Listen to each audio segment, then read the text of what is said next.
Muy bien, mis estimados jóvenes. Entonces, una vez más, un gusto en saludarles. Muchas gracias por estar presentes nuevamente en nuestra segunda sección, en nuestro avance del capítulo uno, que es Geometría Analítica en el Espacio.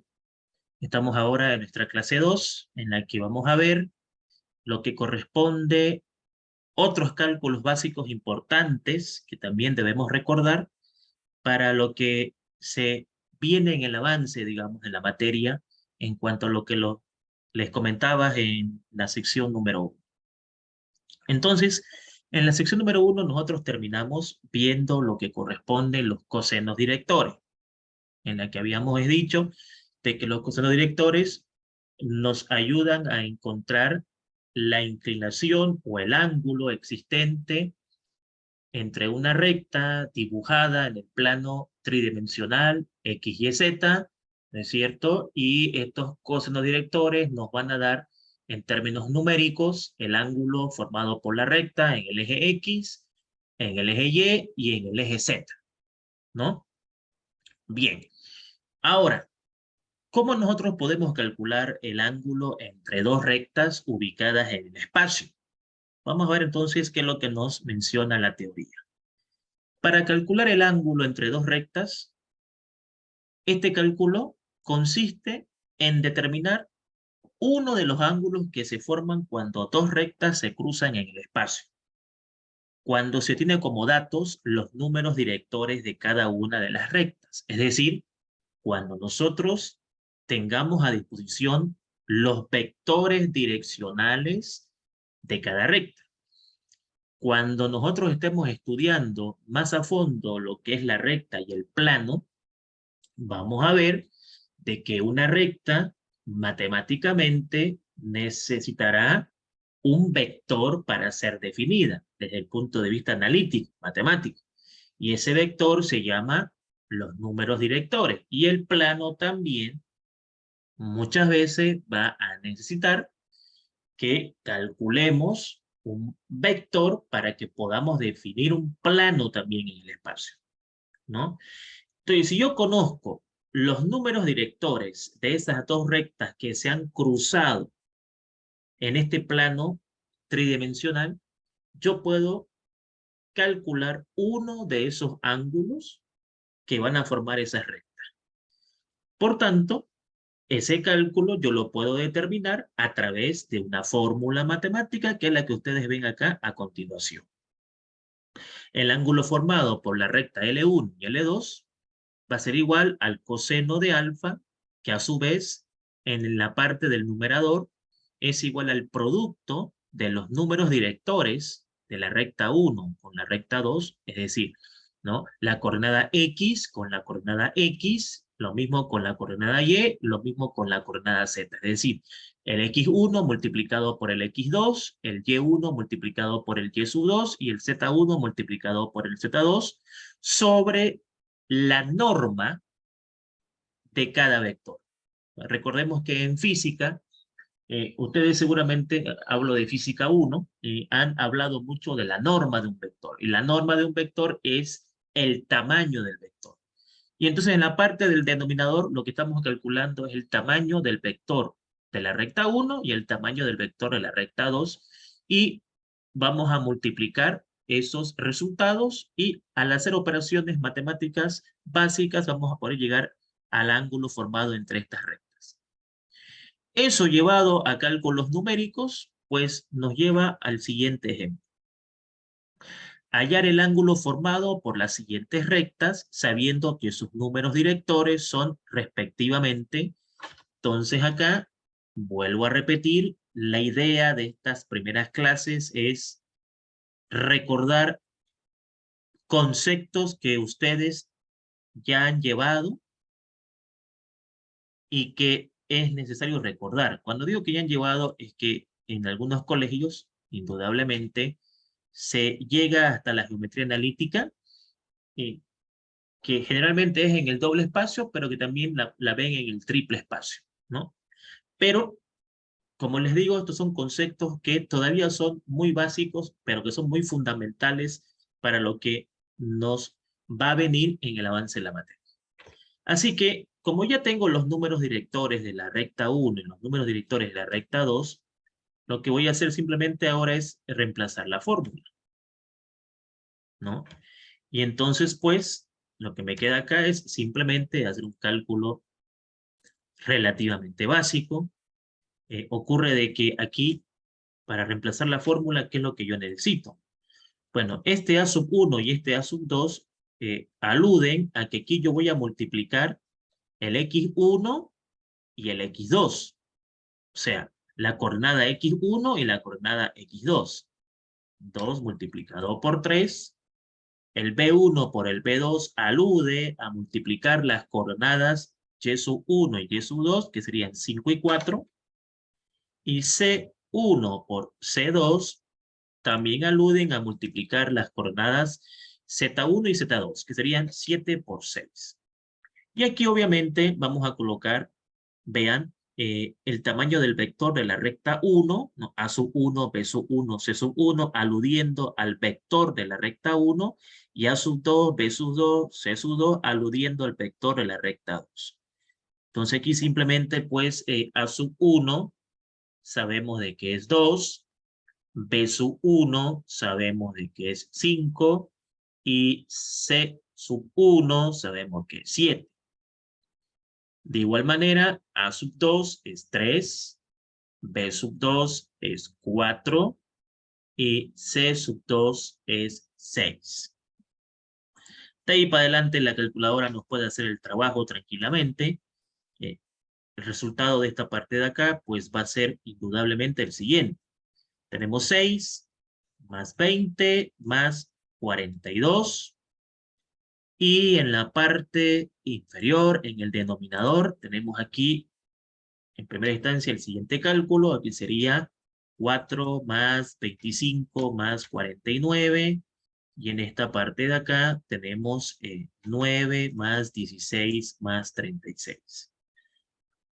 Listo.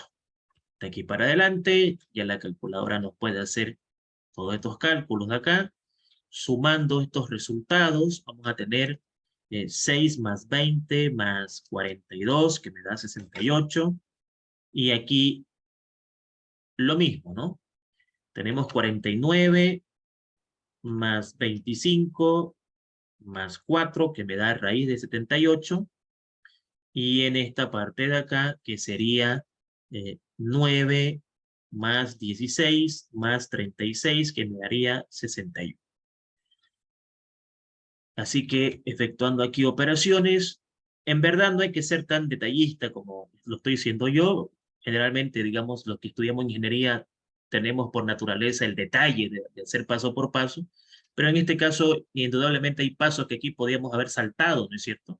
Pero siempre no está por demás el ver de dónde salen los resultados. Entonces, ese resultado nos va a dar, multiplicando la raíz de 78 por la raíz de 61, ¿es cierto? Y 68, dividiéndolo por ese resultado que acabo de mencionar, nos daría acá 0,962, trabajando con los primeros 3 decimales. O pueden trabajar en verdad con todos los decimales, que sería lo más correcto. Cuando trabajamos con algunos decimales, estamos calculando el ángulo aproximado, y cuando trabajamos con todos los decimales, estamos calculando el ángulo exacto.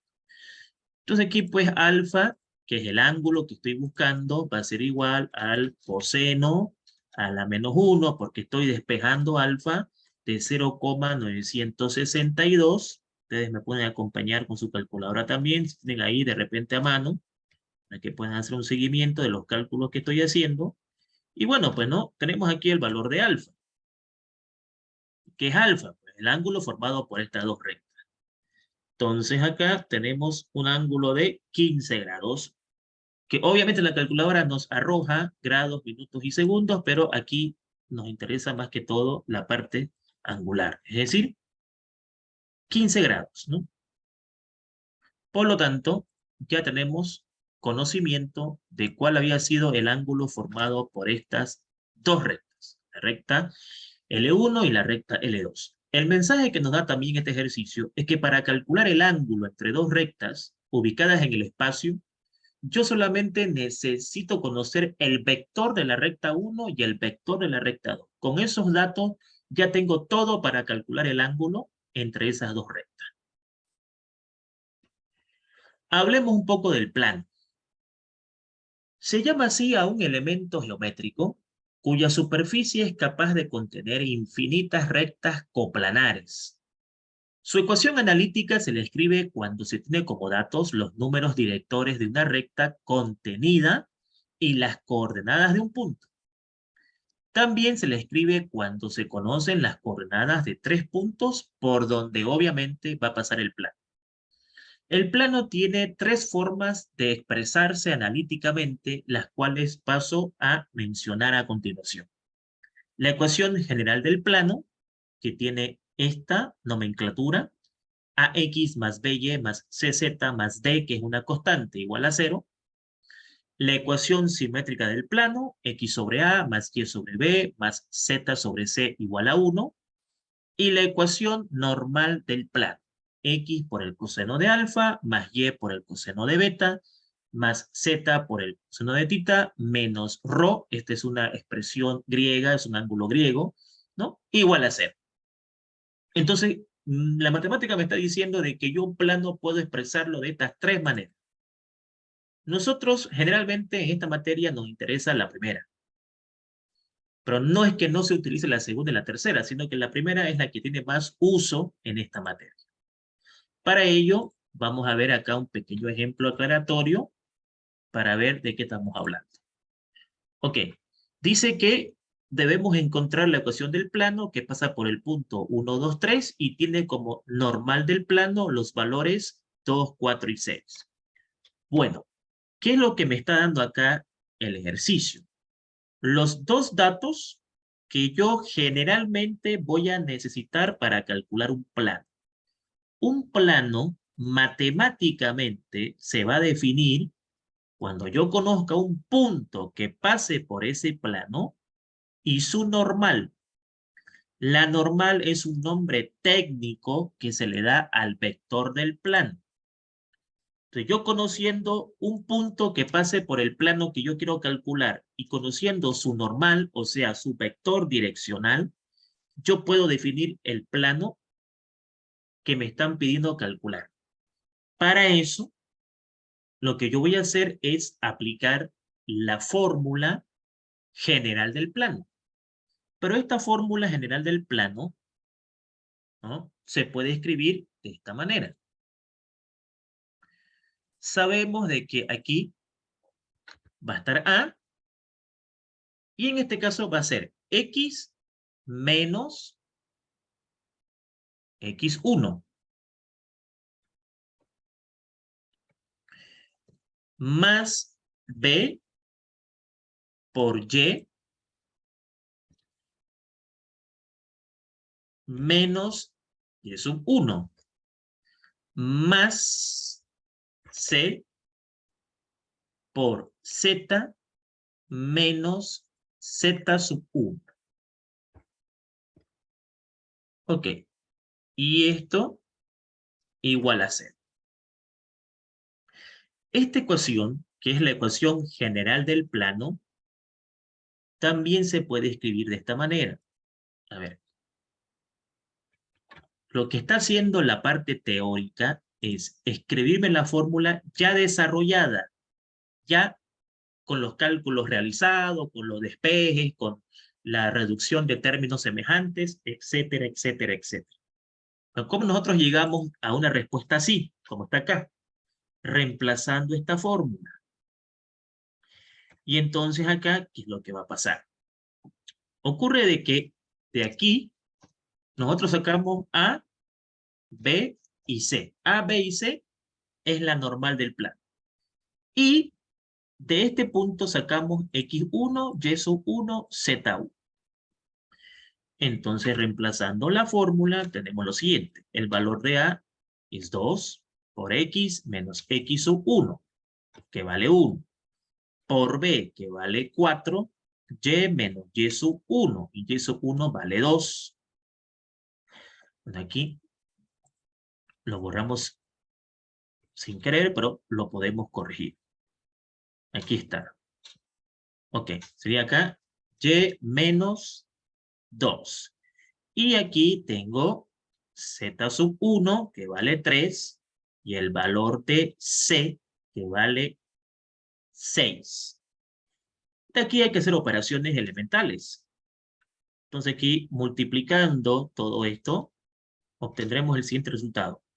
2 por x, 2x, menos 2 por 1, 2, más 4 por y, 4y, más 4 por menos 2, menos 8, más 6 por z, 6z, menos 6 por 3, 18. Digo menos porque estoy aplicando la ley de signos, ¿no? Más por menos, menos. Más por menos, menos, y más por menos, menos. Entonces, reduciendo acá términos semejantes, ¿no es cierto? Llegaré a la siguiente conclusión, que el plano que estoy buscando vale 2x más 4y más 6z, y claro, este menos 2 con este menos 8 con este menos 18 se pueden reducir. Menos 2 menos 8 es menos 10, menos 10 menos 18 es menos 28. Y es por eso que la matemática en su teoría me muestra esto, que cuando yo reemplace mis datos tengo que llegar a una solución así, que es la que ustedes ven acá. Entonces ahí tengo la ecuación del plano que estaba buscando. ¿Qué fue necesario para que yo encuentre un plano? Pues fue necesario un punto que pase por este plano y su vector direccional o la normal del plano. Entonces queda claro que si yo conozco un punto y su normal, yo puedo definir un plano. Y de esa manera nosotros podemos encontrar la ecuación de un plano desde un punto muy básico todavía, ¿no es cierto? Porque estamos viendo ahorita, como les dije, cálculos muy básicos, cálculos que recordando algunas cosas que son importantes. Lo otro que nos interesa es la distancia de un punto a un plano. Bien, vamos a ver qué es lo que la teoría nos da a conocer con esto. La distancia de un punto a un plano consiste en calcular la longitud perpendicular que separa a un punto de un plano cuando se tiene como dato las coordenadas del punto, o sea, x1, y1, z1, y la ecuación general del plano, ¿no? Ax más by más cz más d igual a 0. Su fórmula matemática es la siguiente. La distancia de un punto a un plano es igual a por x sub 1 más b por y sub 1 más c por z sub 1 más d, que es una constante, sobre la norma del vector, ¿no? Raíz cuadrada de a al cuadrado más b al cuadrado más c al cuadrado. Bueno, para que esto quede más claro, indudablemente con un ejercicio podemos llegar a entender un poquito mejor lo que nos está queriendo decir la teoría. Entonces acá yo tengo como datos lo siguiente. Tengo un punto y tengo un plano. Entonces, este punto está ubicado en cualquier parte del espacio tridimensional. Y también tengo dibujado un plano. Esto se puede ver gráficamente, indudablemente. Ya con el pasar de las clases vamos a ir viendo las gráficas. Ahorita lo que me interesa es la parte matemática.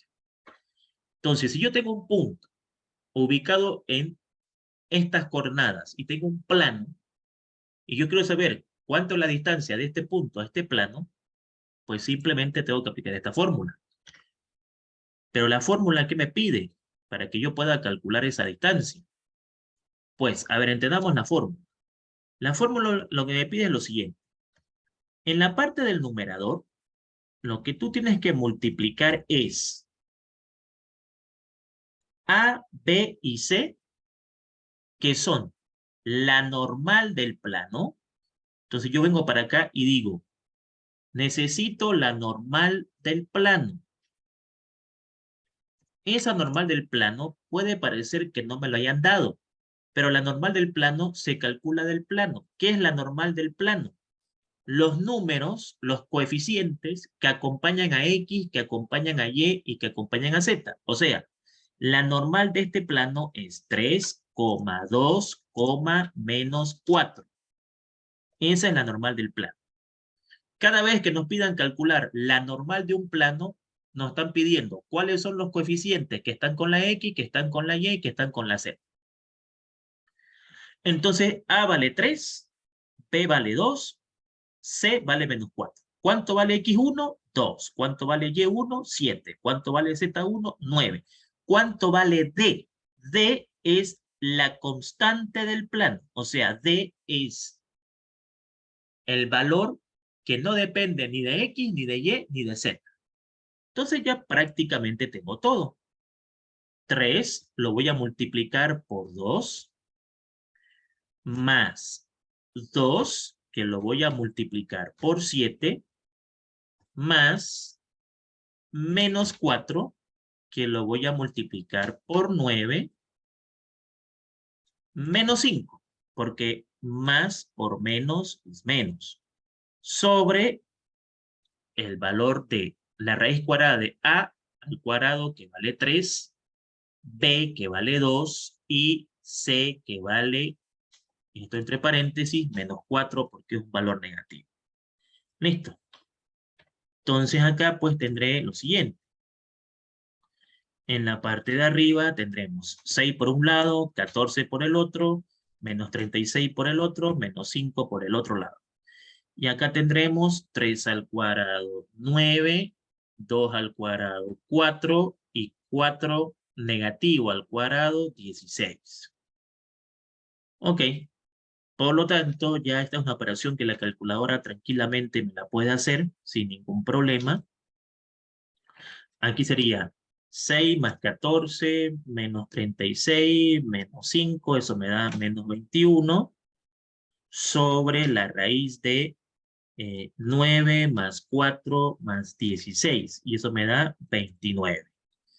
Indudablemente, este resultado me va a dar negativo, pero no hay distancias negativas. Entonces, cuando me da un resultado negativo, lo colocamos entre valor absoluto.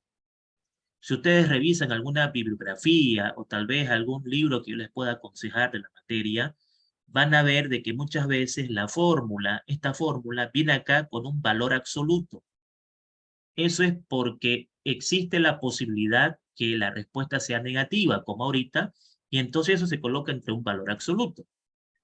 Así que va a quedar menos 21 dividido entre la raíz de 29, y eso me va a dar menos 3.899, ¿no? Trabajando con 3 decimales, y eso pues va a quedar, en resumidas cuentas, como 3.899, podemos redondearlo a 3.90 también, no sé si procedemos a redondear, pero de forma exacta, si vamos a lo estricto, lo que es, digamos, el cálculo, en cálculo generalmente no se redondea, se trabaja con todos los decimales, porque a veces redondear implica, digamos, no tener el resultado exacto, sino aproximado. Entonces aquí pues dejaremos con unidades de longitud, porque no me especificaron si es centímetro, metro o kilómetro.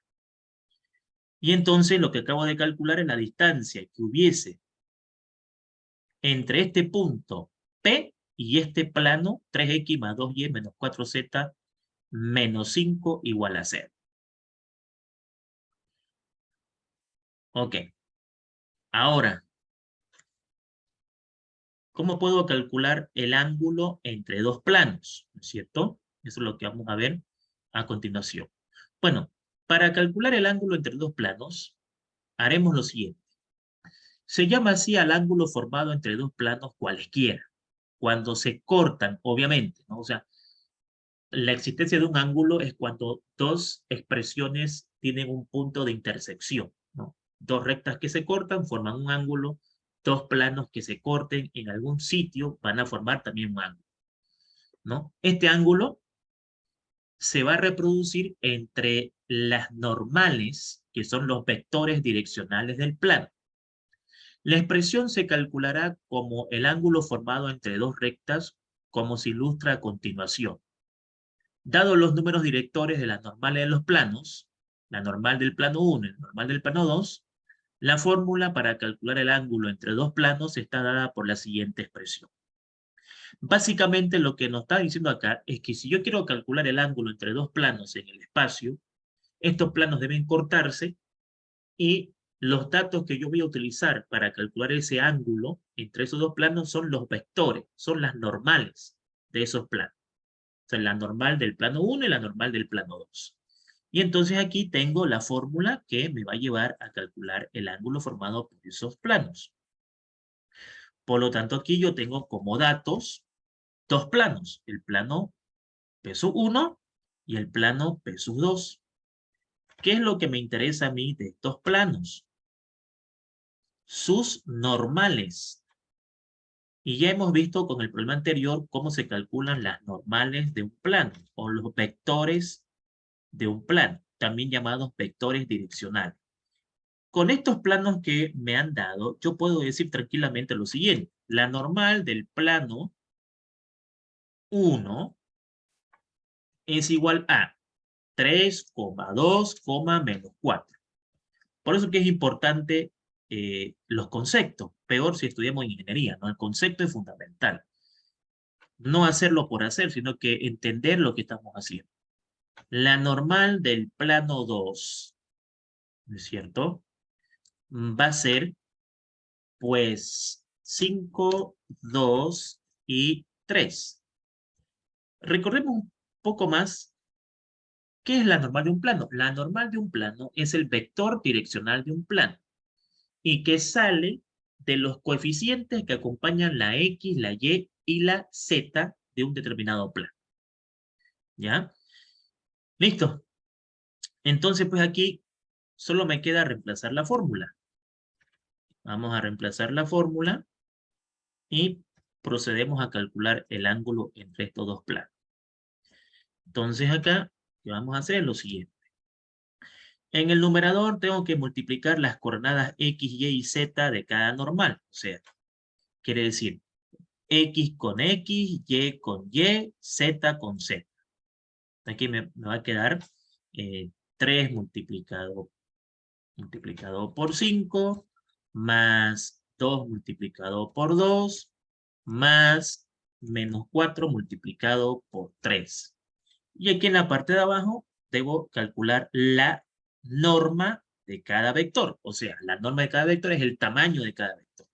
Así que aquí sería 3, 2 y menos 4, ¿no? Pero para no confundir, reemplacemos de esta manera, ¿no? 3, 2 y menos 4.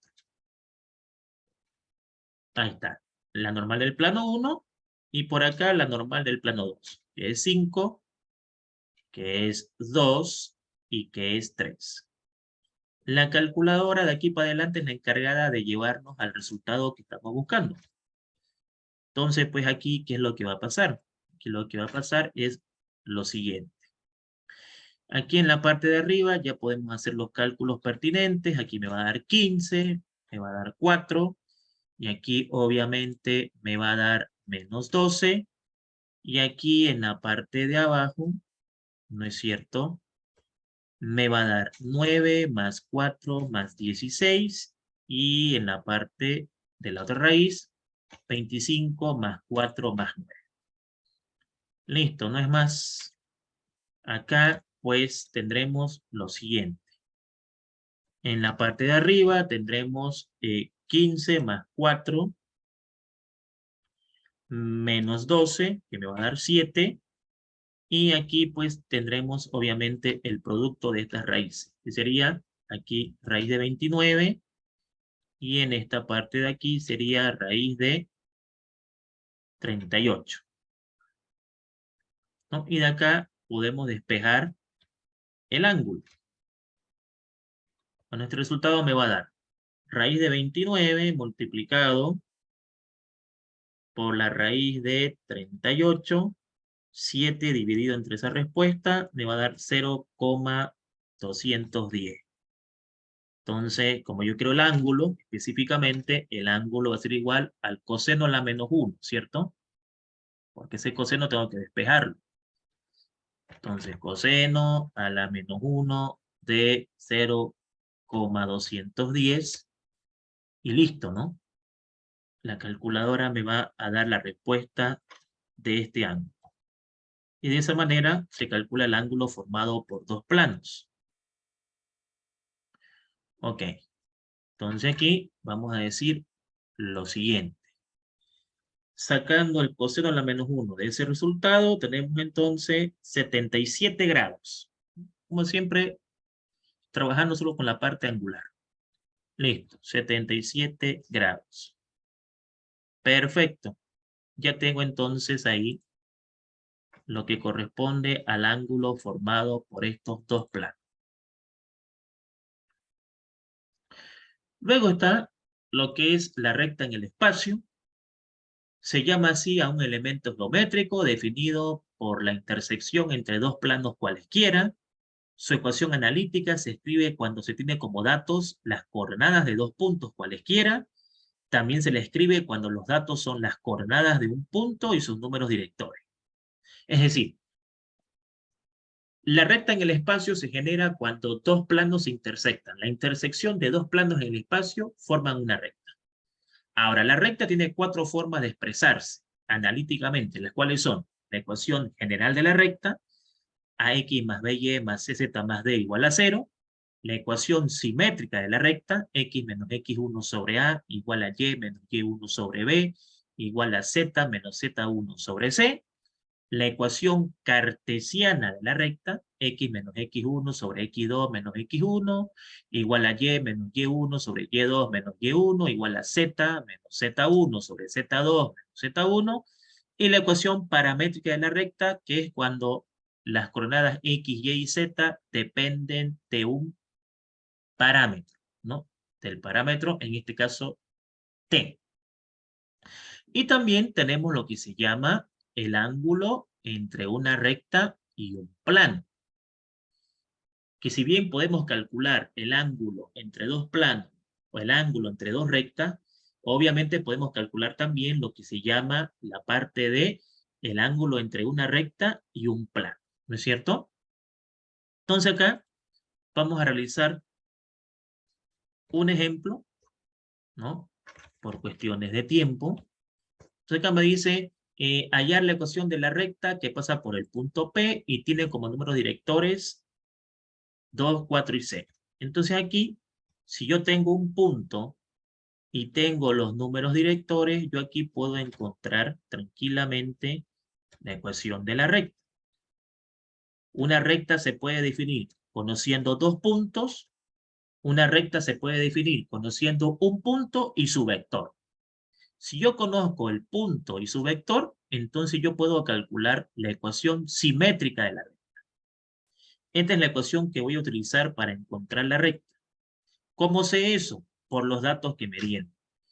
¿Cuándo aplicamos la ecuación simétrica? Cuando yo conozco un punto, que es x1, y1, z1, y su vector, que es a, b y c.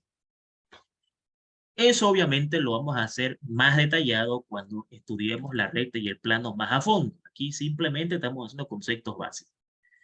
Bueno, reemplazando aquí, ¿no es cierto?, la fórmula, obtendremos de que x1 vale 2, y1 vale 5 y z1 vale 8. Y los denominadores son los números directores de la recta, es decir, su vector direccional. Es importante que quede claro de que cuando a mí me den una recta, de esta manera, de esta forma, el denominador forma su vector, sus números directores. Entonces aquí sería 2, aquí sería 4, y aquí sería 6. Listo, esa es la recta que me han pedido. Esa es la recta que me han pedido encontrar. Ahí tengo la ecuación de la recta, que pasa por el punto P y tiene como números directores 2, 4 y 6. Y como les decía, podemos encontrar el ángulo entre la recta y un plano. Consiste en determinar la abertura angular que forma la recta con el plano cuando se tiene como datos los números directores de la recta y la ecuación general de un plano cualquiera. Por tanto, la forma matemática o la fórmula matemática que determina dicho ángulo está representada de la siguiente manera.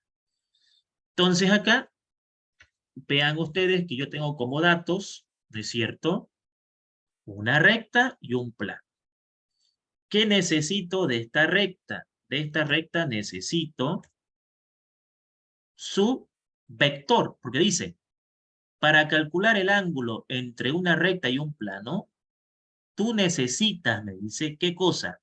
Los números directores de la recta. Entonces, ¿cuáles son los números directores de esta recta? Los que están en su denominador. Entonces, los números directores de la recta son 5, 3 y 2. ¿Qué más necesito? Necesito un plano. Aquí me han dado un plano. Ahí está. Ese es el plano. Listo. Con estos datos yo ya puedo tranquilamente calcular el ángulo formado entre esta recta y este plano. Entonces la fórmula, ¿qué es lo que me pide la fórmula? La fórmula lo que me pide es lo siguiente. Dice la fórmula que yo necesito multiplicar la normal del plano con la normal de la recta. Entonces aquí yo voy a agarrar y decir, la normal del plano, vean, normal de la recta, normal del plano. La normal del plano es 3 menos 2, 5. Y obviamente eso lo debo dividir por el tamaño de los vectores formado tanto por el plano como por la recta. Y eso va a quedar para tarea de ustedes, para que ustedes puedan completar el ejercicio. Es decir, esto va a ser para ustedes A, B y C, y esto va a ser para ustedes A, B y C. Ahí está, para que ya ustedes lo puedan reemplazar y puedan obtener el resultado. Bien, con esto entonces, con esta actividad que tendrán, para que ustedes puedan completar la solución del ejercicio, en los últimos minutos que quedan de la clase vamos a pasar a una ronda de consultas y preguntas, y para ello, obviamente, vamos a parar la grabación de la clase